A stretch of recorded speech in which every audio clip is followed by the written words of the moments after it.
والد کو کچہری میں پیش کیا گیا تو مجھے یاد ہے کہ میں اور میری خالہ گئے تھے تو ان کو اتنا ٹارچر کیا گیا تھا کہ ان کے منہ پر کالا کپڑا ڈالا گیا تھا اور جج نے اس وقت میرے خیال سے وہ بھی کہا تھا کہ آپ لوگ ایسا کیسے کر سکتے ہو، یہ ایک انسان ہے۔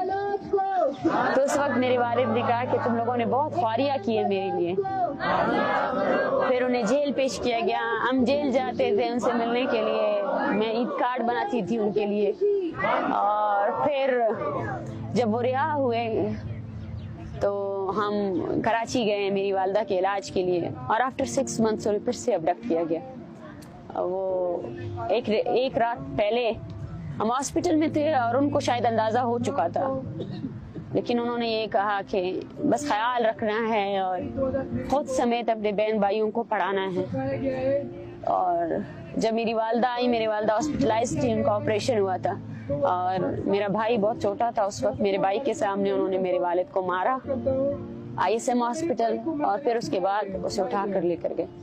پھر ہم نے تحریک اسٹارٹ کی، سپریم کورٹ آف پاکستان میں، سندھ ہائی کورٹ میں کیسز چلائے، اور پھر ایک دن ایسا آیا کہ ہمیں یہ بتایا گیا کہ کوئی ڈیتھ باڈی موصول ہوئی ہے گڈانی میں، اور وہ میرے والد کی۔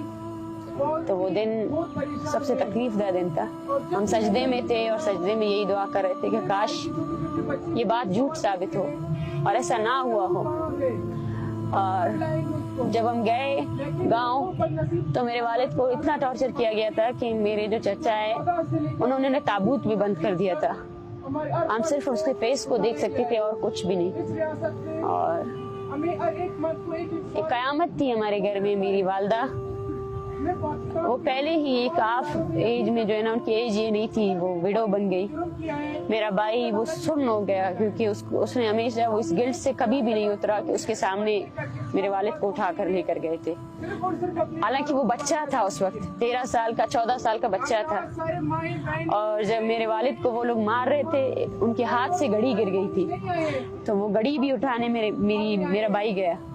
وہ آج بھی ہمارے پاس ہے، اس کے اوپر جو اسکریچ ہے وہ ہمیں یاد دلاتے ہیں کہ جب کچھ شخص 5 منٹ میں میرے والد کو اتنا مار کر بے ہوش کر کے لے جا سکتے ہیں تو دوران حراست ان کے ساتھ کیا نہیں ہوا ہوگا، وہ کس حالت میں ہوں گے۔ اس کے بعد ہمارے کچھ لوگ جب رہا ہوئے تو ان میں سے 2-3 نے ہمیں یہی بتایا کہ ان کو بہت ٹارچر کیا گیا تھا، اور دوران حراست وہ تقریباً 7 مہینے تک ہاسپٹلائز بھی تھے۔ تو یہ میری کہانی ہے، اور یہ میرے خیال سے بلوچستان کے ہر گھر کی کہانی ہے۔ آپ کو ہر گھر میں کوئی بیٹی ایسے ملے گی جس کے والد کو انہوں نے ڈیتھ باڈی کے طور پر ان کو دیا ہے۔